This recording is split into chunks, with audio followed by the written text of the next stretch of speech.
Welcome to Talk to Al Jazeera.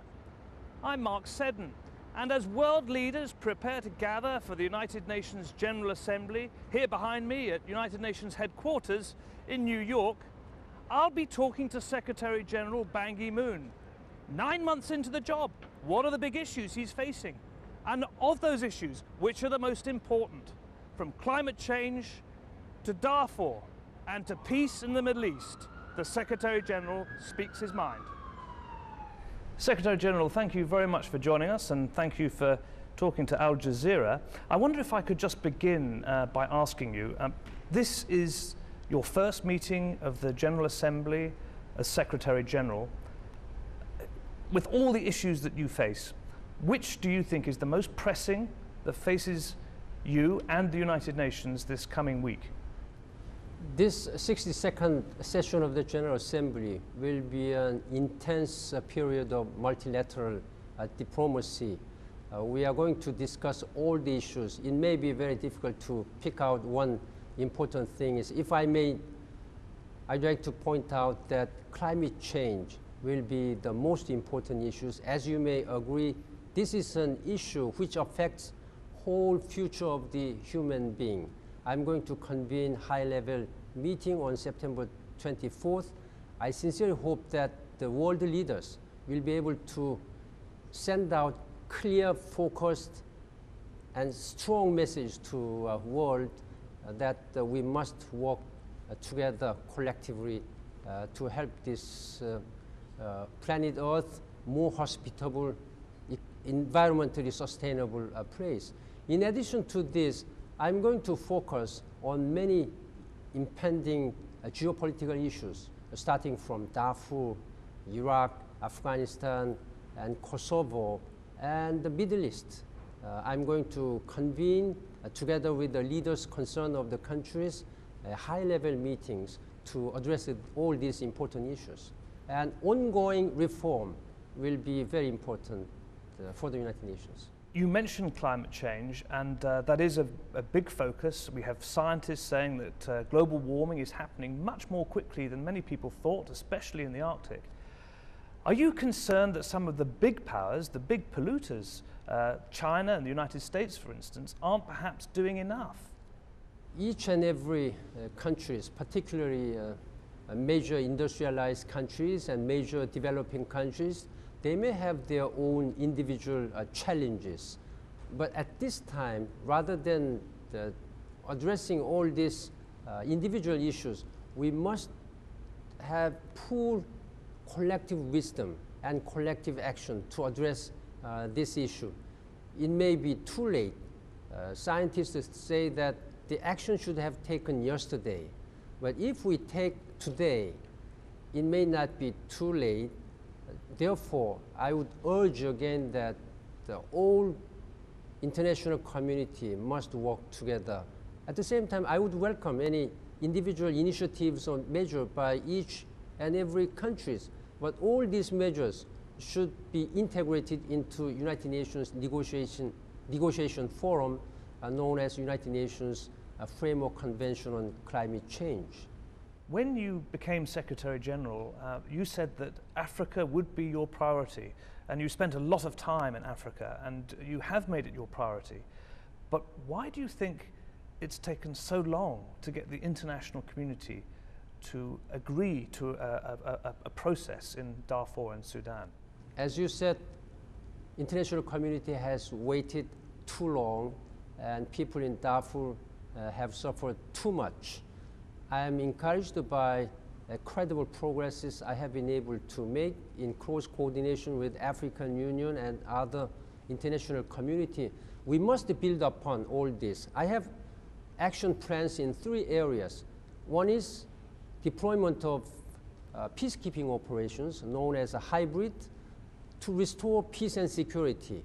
This is the basis of addressing all the issues. On political process, we have also made good progress. The formal negotiation is going to take place in Libya on October 27th. I'm doing my best efforts to make this international political negotiation for the final phase, for the final settlement. In that regard, I would urge all the representatives of the rebel groups will participate in this meeting. And thirdly, humanitarian assistance and recovery and development for these Darfurians. I have already started to discuss this matter with major international community donor countries, and I'm going to convene high-level meeting on Friday, September 21st, to discuss this matter, to map out the strategies and roadmap, first of all, on this forthcoming political negotiation and other development issues. The big question, of course, and you keep on being asked it, is when do you think the UN-AU hybrid force could actually be on the ground? The African mission in Sudan, their mandate has been extended to December this year. And from January, we are going to have hybrid operations known as United Nations African Union Mission in Sudan, UNAMID. We are now stepping up the process. We have full commitment from the many countries, particularly from Africa, for force contributions.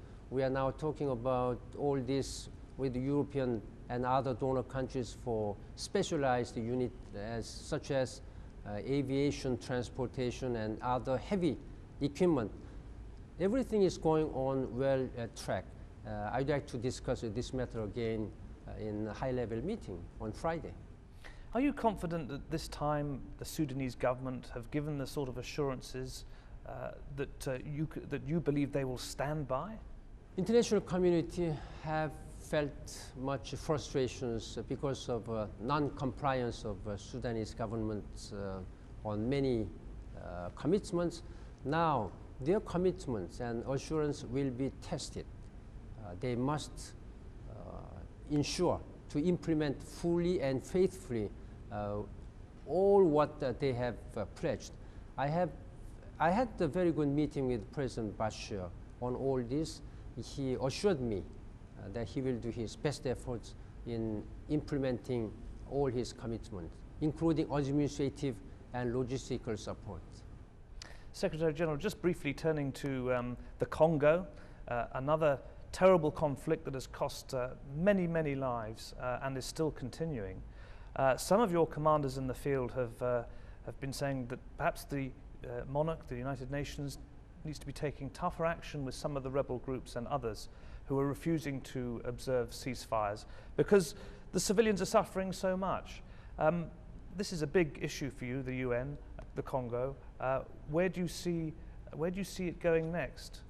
I'm also deeply concerned about this continuing violence and skirmishes between the Congolian forces and forces loyal to Laurent Nkunda. I have discussed many times with President Kabila on this matter, and MONUC has been playing very instrumentally important role in maintaining peace and security and talking to both DRC government and forces of Nkunda. And these efforts will continue. At the same time, diplomatic efforts will continue at the level of Secretary General and at many different levels, both in Kinshasa as well as other parts of the world. I'm going to have a meeting with President Kabila during a General Assembly in New York.